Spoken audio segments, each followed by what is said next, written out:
Hey folks, hope you all are doing well in our second or third week of this. It feels like it's been a lot longer. Um, so I got checkpoints graded and responded to last night. I've started working on annotated bibliographies. I do still owe quite a few of you position papers. I'm working on getting everything graded as quickly as I can. I did want to mention a couple of folks have asked about the schedule. You noted probably that I have kicked out dates a bit in Blackboard, and you probably got an email from the college about the spring holiday break that's coming up. They're still going to honor that.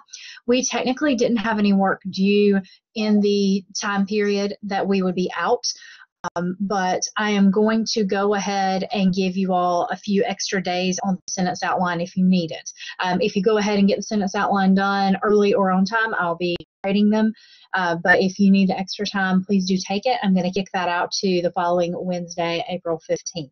I'm not moving any dates or anything. There's just a note on the folder for that week for next week to let you know that you've got the extra time should you want to use it.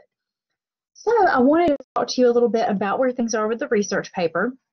So you all done your position paper, you have narrowed down topics. A lot of you have made some slight changes to your topics to make them more focused, and that's great. The annotated bibliographies, some were quite good, some need some more work. A few of you need to, from what I've seen so far, need to go back and get some additional scholarly sources, but if that's an issue, that's noted in the feedback on your annotated bibliography. Citations are looking pretty good for the most part, with a few formatting issues or some errors. A couple folks are still trying to use the citation generators. Please don't do that. And also make sure you're using MLA format. It's really easy to flip through the MLA section and end up in the APA section of our text. So make sure that you are citing for MLA rather than APA. And MLA is easier. Make it easy on yourself. Use the one that I'm asking you to. It's much easier than APA. So I wanted to also share with you the sentence outline guidelines. A couple people have asked about that. So for your research paper, at this point, you're in the note-taking process. You've picked out sources, so you're going through them and you're pulling support, forming your argument. And the sentence outline helps you organize your ideas for the paper. In Blackboard, I've included a sample sentence outline. What I'm asking for in your sentence outline is a working title. When I say a working title, that means that it might change, okay? You're not going to be held to whatever you turn in with sentence outline. So if you need to change your title, you need to change your thesis, that's okay. This is a map. It is not written in stone, so it's fine if you need to make some changes. So with the sentence outline, you'll have your working title, you'll have a working thesis statement. So what you plan your thesis to be for the paper. You will have topic sentences for each of your major sections and organization of your major points. And so I'm going to show you the sample sentence outline. I'm going to share that content with you. Give me just a moment. It takes a moment. Let's see. Hang tight. Here we go. All right. So here you should see a sample outline, and of course there would be an actual title here relevant to your essay. Please do not name your essay research paper. Make sure that the title is reflective of what your essay is about. So here, this is a sentence outline that follows the problem solution prompt that I encouraged you to go with. So it basically is the problem and the solution put together to make the thesis statement. So you have the problem laid out and then what should be done about it.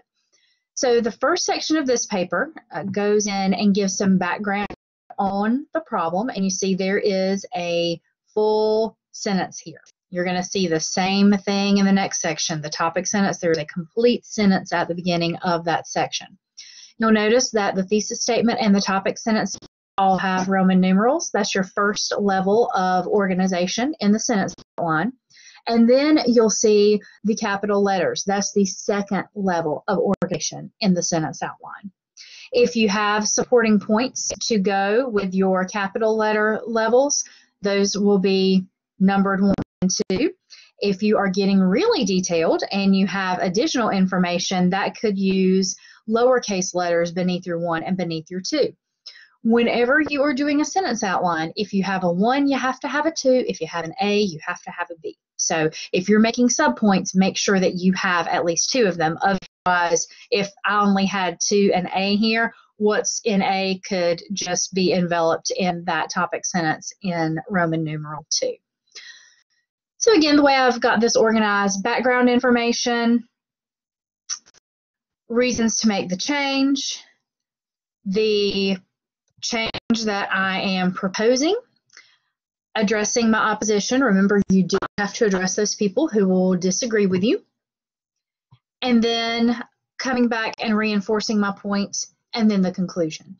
Now, this is just one way to organize the research essay. You do not have to organize your research essay the way I've organized this one, but this is a good roadmap to follow if you feel like you need some direction. So I hope that helps.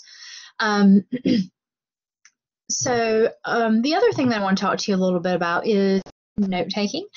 When you're taking your notes, you can do this any way you want to. I know that we've moved to mostly electronic methods of note taking and putting our work together. I'm still old school. I like note cards because they're easy to work with. You can shuffle them around, do a lot of things with them. And I don't have my note cards on my desk, but I was just going to give you a quick little example. So for those of you who have access to note cards, I like to use them. And what I'll do is I use line to note cards because I'm a sloppy person and I need the lines to keep everything together. So when you have your note card, typically a ruled note card has the red line at the top and then the blue lines going down. I usually use the 5x3s. The 4x6s are good too. If you don't have note cards and you still want to go with this method, you can absolutely use notebook paper and let that do the same thing. You can also do what I'm about to show you in a word processing program. You can do it in Word, you can do it in Google Docs. So what I do is using either a note card with all of my source information on it or using my annotated bibliography or already created works cited page. I go ahead and figure out what the the in-text citation would be for the source that I'm using. And I put that on the right side at the top. So let's say that this is an article by Jones and I'm getting that information from page 4. So I will put that over on the side of the column. So I would take my notes, whatever it is that I have to say.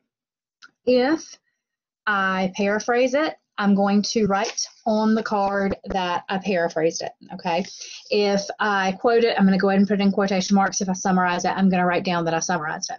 You want to do this to help yourself avoid unintentional plagiarism. You may think that you're going to remember that this was a direct quote, this was a paraphrase. You're going to work with a lot of information, and it's really easy to forget. And I've seen instances of accidental plagiarism in graduate level courses because of something like this. So please make sure you label the notes that you take. So get your information, take your notes. Then once you've made your outline, you can look at your outline and figure out where your information goes. So let's say that what I have taken notes on fits really well under Roman numeral 2, letter A, number 1. So that's what I'll write on the left side of the card. Where that goes on my outline, check out that terrible manicure. So when you do that, then you can basically take all of the note cards you have and put them in order and write your paper from your notes. So you basically key the cards to your outline, put them in order, and there's the content of your essay, of course, with you introducing quotes, elaborating, and connecting the ideas. So if you don't want to do this writing by hand, you can also do it in a word processor. You can do it in Google Docs, put the same information there, and then just move it around, cut and paste it in the document where you want it to go. I will say that I find a lot of value in not just working all in one document, but taking the information and retyping it, rewriting it. It's a different way of processing the information. It's one of the reasons that I'm really hands-on with note-taking and organization. I tell students a lot of times the story when I was writing my master's thesis. I got really frustrated with it because I couldn't quite get it to say what I wanted it to say. And I took a pair of scissors and I cut it into pieces. It was like a 40-page document. I cut it into pieces. I taped it back together and I rewrote the whole thing. And it helped me organize my ideas. It helped me say some things that were hard to say at first. Part of the act of writing is not just saying things right, but saying things until you get them right. So you kind of have to write through the challenges in that way. So again, just to recap, for your sentence outline, make sure you have a working title, a thesis statement, the topic sentences for each of your major sections, and the supporting points for each of those sections. You do need to use Roman numerals and capital letters at least. If you want to go further, you can. The more detailed your sentence outline, the more feedback you'll be able to get from me, and the closer you'll be to your finished product. But I am only requiring you to go through Roman numerals and capital letters. So I'm going to share my screen one more time. So there we go. This is the assignments and info section of your course, which, you know, you should know that. You should be pretty familiar with it by now. So scrolling down, as I had mentioned, I'm kicking out the required submission of the sentence outline to April 15th. I'm not moving any dates in Blackboard or anything, but this note is there to remind you. So for this week, there's the discussion post, the sentence outline, and that's it. So you've got some time. So if you're feeling sort of tense, I know that with the move to all of your courses going online, it's a lot. So you've got a little bit of extra time if you need it. I tried to keep the workload pretty light outside of focusing on the research essay. So the next thing you'll note is the conferences. And of course, that basically leaves us with next week for conferences. If you want to schedule conferences into the following week, that's fine. I tried to put some wiggle room in there because of the high school spring breaks that were all at different times. I will confess that I have not looked at updated high school calendars, but we've got a little bit of wiggle room. So you let me know when you want to set up a conference. When we do a draft conference, you'll send me the completed draft and we'll set up a meeting and collaborate, and we'll go over your paper together and we can address any issues that you have with the essay. I can help you with any questions. Similarly, if there are some issues that are coming up for you, please email me if there's something you want me to go over in one of these sessions. If I need to do a supplemental session, if you all want to do a live session, if a few of you message me and say, hey, we want to meet with you, and we can record it and share it with the class. So there are a whole lot of different ways that we can tackle things. So I will stop there. This video is getting too long. And if you all have questions, if you need help, please get in touch. I am here. I'm setting up collaborate session students. I'm taking a while to get the grading done, but I am answering emails generally within 24 hours, usually quicker than that. So all that said, y'all take care of yourselves. I hope you have a good weekend, and I will be back on here soon with more information for you.